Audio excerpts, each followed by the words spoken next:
پھر اس کے بعد 10ویں بات وہ بتاتے ہیں کہ تدفنون امواتکم ولا تعتبرون،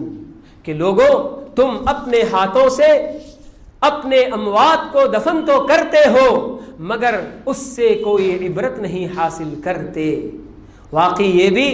آج ہمارے اپنے معاشرے کے اندر ایک ایک بات جو انہوں نے بتائی ہے پوری کی پوری برابر ہمارے اپنے اندر بھی اگر ہم دیکھتے ہیں تو فٹ ہوتی نظر آ رہی ہے۔ خاص کر جو آخری بات انہوں نے یہ بتائی کہ تم اپنے ہاتھوں سے اپنے اموات کو دفن تو کرتے ہو مگر عبرت نہیں لیتے۔ جی وہاں بھی ہم کیا دیکھتے ہیں بھائیوں، قبرستان میں بھی اگر لوگ اکٹھے ہوتے ہیں تو وہاں بھی ان کی اپنی دنیاوی باتوں ہی میں مصروف نظر آتے ہیں۔ کسی کا فون آتا ہے اور اسی وقت وہ فون اٹھا کر بزنس کی باتیں شروع کرتے ہیں، پارٹیوں کی باتیں شروع کرتے ہیں، کیا کیا نہیں ہوتا ہے۔ کیا یہ قبرستان ایسی جگہ ہے کہ جہاں جا کر آدمی اپنی بزنس یاد رکھے یا اپنی پارٹیاں یاد رکھے یا ایسے کوئی کام؟ قبرستان ایسی جگہ ہے؟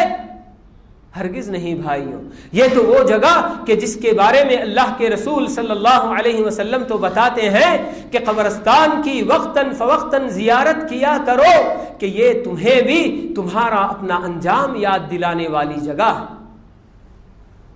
تو یہ ایسی جگہ ہے مگر اس جگہ میں بھی ہم لوگ، ہماری اپنی دنیا کی محبت اس قدر غالب ہم لوگوں پر آ چکی ہے کہ اس کی وجہ سے اس جگہ پہنچنے کے بعد بھی ہم لوگ کوئی عبرت نہیں لے پاتے کہ جس طرح آج ہم اپنے کاندھوں پر اٹھا کر لا کر فلاں بندے کو تدفین کر کے جا رہے ہیں، کل ہماری بھی تو باری آنے والی ہے، اسی طرح ہم بھی پڑے ہوں گے اور ہمیں اٹھا کر لا کر دفنا کر جانے والے جائیں گے۔ تو یہ ساری باتیں تو وہاں رہ کر سوچنے کی ہیں۔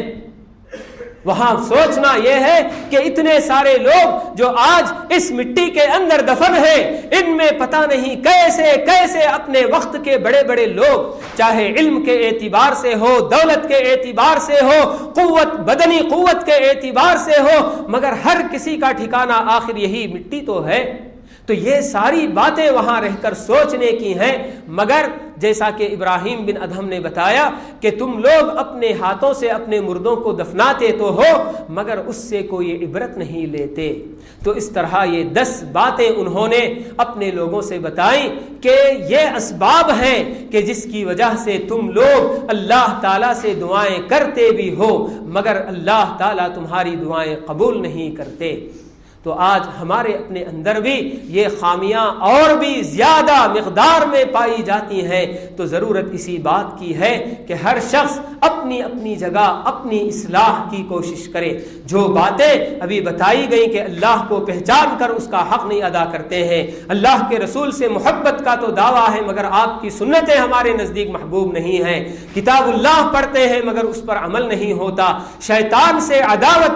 عداوت کا دعویٰ تو ہے مگر ہر کام اسی کے نقش قدم پر یا اس کے طریقے پر ہم کرتے چلے جاتے ہیں، جنت سے محبت ہے مگر جنت کے لیے کوشش نہیں ہوتی، جہنم سے خوف کا بھی دعویٰ ہے مگر اس سے بچنا یا اس کے اسباب سے بچنا ہمارے اپنے اندر نہیں پایا جاتا۔ اور اسی طرح سے